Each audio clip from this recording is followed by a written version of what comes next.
Wednesday, April 30th, 1980, 11:25 in the morning.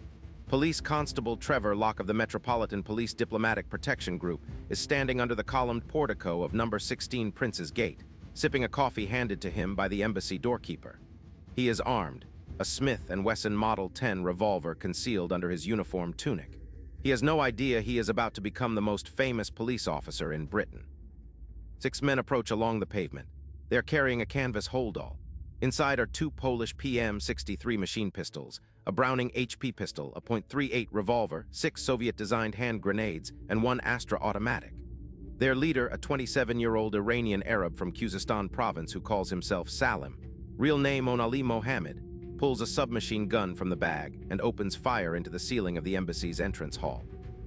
Within 90 seconds, 26 people are hostages, embassy staff, visitors renewing passports, BBC News organizer Chris Kramer, BBC sound recordist Sim Harris, a Syrian journalist named Mustafa Karkouti, and PC Trevor Locke, who has quietly slipped the revolver from his holster into his tunic pocket, where it will remain hidden for 6 full days. The gunmen are members of the Democratic Revolutionary Front for the Liberation of Arabistan, a separatist movement from the oil-rich Arab-majority Khuzestan region of Iran. Their sponsor is not Iran. It is Saddam Hussein's Iraq. Iraqi intelligence has trained them, funded them, and smuggled them into Britain on forged papers. Their demand is the release of 91 Arab prisoners from Iranian jails and a plane to fly them out. But there is a problem the gunmen do not yet understand. Ayatollah Khomeini's revolutionary Iran is only 15 months old, and Tehran will not negotiate with anyone, least of all Britain, over Arab separatists. And the British government, under a prime minister who has been in office for exactly 1 year, has already made her position clear inside Cobra, the crisis committee meeting in the basement of the cabinet office. No safe passage, no aircraft, no deal. By day 2, control of the negotiation is quietly handed off. The Metropolitan Police C-13 Anti-Terrorist Branch and Chief Superintendent Fred Luff are running the phones. But 3 miles away at the Regent's Park Barracks, a very different unit is already rehearsing. B Squadron, 22nd Special Air Service Regiment, on immediate readiness rotation as the Special Projects Team. And their commanding officer, Lieutenant Colonel Michael Rose, has been quietly walking the corner of Prince's Gate since day 1. They just do not have permission to move. The turning point does not come from a plan, it comes from a gunshot. Day 6, Monday, May 5th, 13:31 hours. Inside the embassy, the hostages have been kept in 2 rooms, the men in room 9 on the 2nd floor, the women in room 9A next door. For 4 days, the terrorists have been increasingly agitated. Their demands are collapsing. Iran will not blink. Britain will not blink. And OWN is losing control of his own team. Their chief press attaché, 29-year-old Abbas Lavasani, has been the loudest voice inside the building, praising Khomeini, refusing to sit, arguing with his captors. On the morning of day 6, one of the gunmen drags Lavasani from room 9. 3 shots ring out. The hostages hear a body being dragged down the stairs. At 18:50, the front door opens for the first time in 6 days. A corpse is dumped on the pavement. Lavasani dead, shot in the head. Inside number 14 Prince's Gate, the Royal College of General Practitioners next door, Lieutenant Colonel Michael Rose picks up a secure telephone. Home Secretary William Whitelaw is at number 10. Margaret Thatcher has just come out of a meeting on steel industry policy. The message from Rose is brief. The terrorists have crossed the line. The police have lost the initiative. If a second body appears, and it will, SAS action is the only option that saves the remaining hostages. Thatcher gives the authorization at 1907. In British constitutional history, no prime minister has ever signed off on a domestic military assault in the heart of London. But she signs. The formal transfer of command from the Metropolitan Police to the SAS is written by hand on a single sheet of paper by Assistant Commissioner John Dello at 19:07 hours. It reads, "I hereby request that you take over the direction of this operation." 16 minutes later, at 19:23, the assault begins. And this is where the history books thin out, because most of what happened next was classified for 30 years. But here is what the records now show. 2 assault groups. Red team, roughly 12 men hitting the rear of the building via the 3rd-floor terrace and abseiling down the back wall. Blue team, 12 more, going in through the front, over the balcony wall from number 14 next door, using a frame charge to blow the reinforced front windows. Total operators inside the entry teams, 24. But the first men through the breaches, the 12 troopers who actually stepped through smoke and gunfire into the killing house at Prince's Gate, those 12 are the ones who ended it. If this is landing, save this video. You will want to come back to this one because what happened in the next 17 minutes became the operational template that every counter-terror unit on Earth, GIGN, GSG-9, Delta Force, Sayeret Matkal, would spend the next 4 decades trying to copy. The rear abseil goes wrong within 30 seconds. A trooper on the second rope catches his boot on the second-floor window frame. His harness snags. He is now hanging, exposed, over the back garden. Below him, another trooper, Tommy Palmer, pulls a stun grenade to blow the ground-floor library window. The blast ignites curtains that whip up the wall. The dangling trooper's black overalls catch fire. His teammates on the roof cannot cut him down, his rope is fouled, and any explosive breach directly beneath him will kill him. The plan, made and rehearsed for 6 days at Hereford, disintegrates in 11 seconds. On the front balcony, the world is about to see something it has never seen. Trooper John McAleese, a Scot from Falkirk, later famous as the presenter of the SAS Are You Tough Enough television series, is on the first-floor balcony of number 16, laying a framed charge against the armored embassy window. He kicks the charge into place, drops behind the balcony wall, and detonates. The blast blows the window inward. Live television, being broadcast across the United Kingdom during the interval of the World Snooker Championship final between Alex Higgins and Cliff Thorburn, cuts from green baize to a plume of black smoke and a hooded figure vaulting into the smoke. 12 million viewers see it in real time. Nobody in the country has ever seen a British soldier fight on British soil in living memory. Inside, chaos. The terrorists on the first floor, including Owen himself, are in the telex room dealing with a hostage phone call. PC Trevor Locke, the police constable who has kept his revolver hidden for 6 days, hears the balcony blast, turns, and physically tackles Owen to the floor as he raises his weapon. In the seconds Locke buys, an SAS trooper enters the room, tells Locke to roll clear, and shoots Owen Ali Mohammed with a controlled burst from his MP5. Locke, an ordinary Metropolitan Police officer with no counterterrorism training, has just tackled the leader of the siege barehanded. He is later awarded the George Medal. Upstairs in room 9, where the male hostages have been held, the remaining terrorists know what is happening. And they do the one thing the SAS has feared for 6 days. They open fire on the hostages.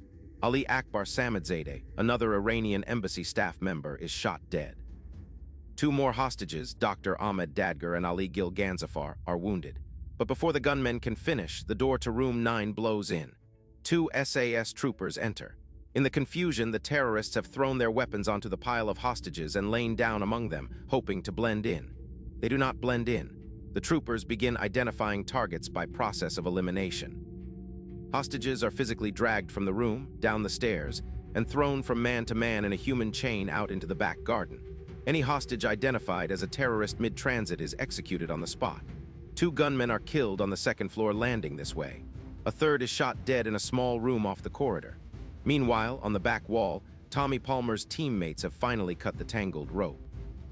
Palmer, now the man on the ground floor, enters through the library window, ascends to the second floor, and encounters the last of the Group 3 terrorists dragging a hostage as a shield. Palmer draws his sidearm, a 9 Browning HP, and shoots the gunman around the hostage. Textbook. By 1940, 17 minutes after the first framed charge detonated, 5 of the 6 terrorists are dead. The 6th, Fauzi Nejad, is discovered hiding among the hostages being processed on the lawn. Trooper recognizes him mid-frisk. Nejad is dragged aside and about to be shot when a supervising officer intervenes. Fauzi Nejad is the only terrorist taken alive. 19 of the original 26 hostages walk out of Prince's Gate that evening. 1 died before the assault, 1 during. The SAS suffered 0 fatal casualties. Trooper Palmer's overalls were burned, but he was uninjured. The only serious injury to the assault team was minor, a broken bone from a fall. 17 minutes. Here is what the history books leave out. Operation Nimrod, the code name for the SAS assault on the Iranian embassy, was not designed to be televised. Michael Rose had specifically requested a media blackout. It was denied. And in that denial, the British government accidentally created something no one had planned for. The SAS became the most famous military unit on Earth overnight. Recruitment applications to 22 SAS spiked by a factor of 10 in the 12 months after Prince's Gate. Foreign governments, the Americans, the Germans, the French, the Israelis, and eventually the Saudis, Malaysians, and Australians, sent officers to Hereford for training. Delta Force, which had catastrophically failed at Operation Eagle Claw in the Iranian desert only 6 days before the embassy siege began, rebuilt its entire hostage rescue doctrine using the Prince's Gate template. The German GSG-9, the French GIGN, and the Israeli Sayeret Matkal all adopted variations of the two-team, simultaneous multi-entry, close-quarter method that B Squadron demonstrated live on television. The frame charge on the front balcony became a symbol. The black respirator and coveralls became iconic. The MP5 submachine gun, until 1980, a relatively obscure German firearm, became the standard weapon of virtually every counter-terror unit on Earth for the next 30 years, purely because the world saw 12 SAS troopers using them at Prince's Gate. The political consequences were just as large. Margaret Thatcher's approval rating jumped 14 points in a week. The Falklands War was still 2 years away, but the political calculation that Britain would use force decisively and win was established at Prince's Gate. Saddam Hussein, who had bankrolled the entire operation, quietly disowned the terrorists within 24 hours. The Iraqi military attaché in London, who was very likely their handler, was expelled. And in Tehran, the mullahs took a very particular lesson from Prince's Gate. The West would kill for its own laws, even in defense of the Iranian Revolution's people. It hardened the regime's paranoia in ways still felt today.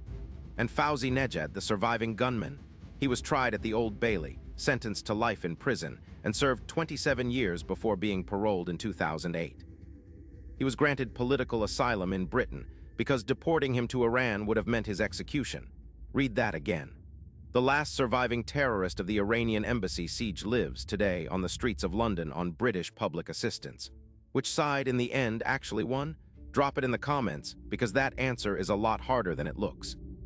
CTA 1213 Min. If military history like this, the moments where a handful of trained men rewrite an entire century of doctrine in 17 minutes, is what you came here for, do two things. Subscribe to the channel and hit the bell icon. New battle every Wednesday. And it matters more than you think. We cover the operations most channels skip because they take real research.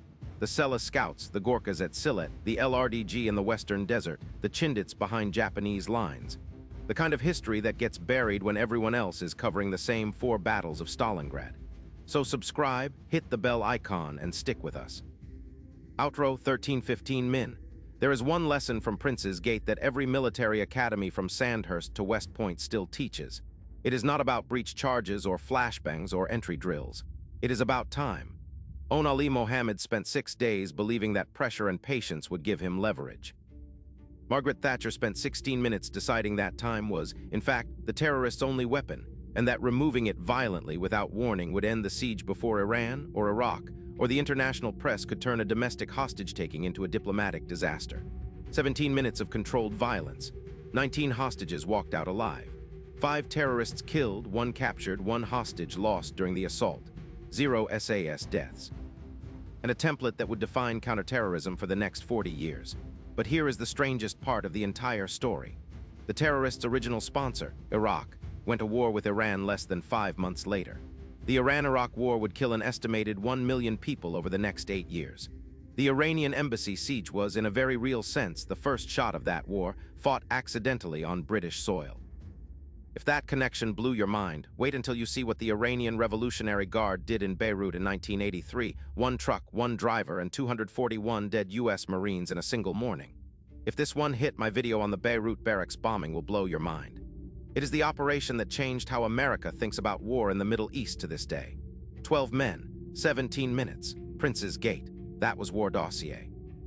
On the evening of May 5, 1980, 12 SAS troopers from B Squadron, 22nd Special Air Service Regiment, stormed the Iranian embassy at 16 Prince's Gate, London, ending a 6-day siege in just 17 minutes. Under the command of Lieutenant Colonel Michael Rose, and with the personal authorization of Prime Minister Margaret Thatcher, Operation Nimrod became the most watched military assault in television history, and rewrote the doctrine of hostage rescue forever. This is the untold story of the 6 DRFLA terrorists led by Ali Mohammed, the 26 hostages including PC Trevor Locke and BBC sound recordist Sim Harris, and the 12 men who ended the siege with MP5 submachine guns, frame charges, and flashbangs. Discover the turning point that forced Thatcher's hand, the tangled abseil rope that nearly killed a trooper live on air, and the political aftershocks that shaped counterterrorism from Delta Force to GSG-9. Timestamps 0000 hook 00 30 intro 0100 the siege begins 03 00 Thatcher's decision 06 00 17 minutes at Prince's Gate 09 00 The Legacy 12, 00 Subscribe 13, 00 Outro New Military History every Wednesday. Subscribe and hit the bell icon.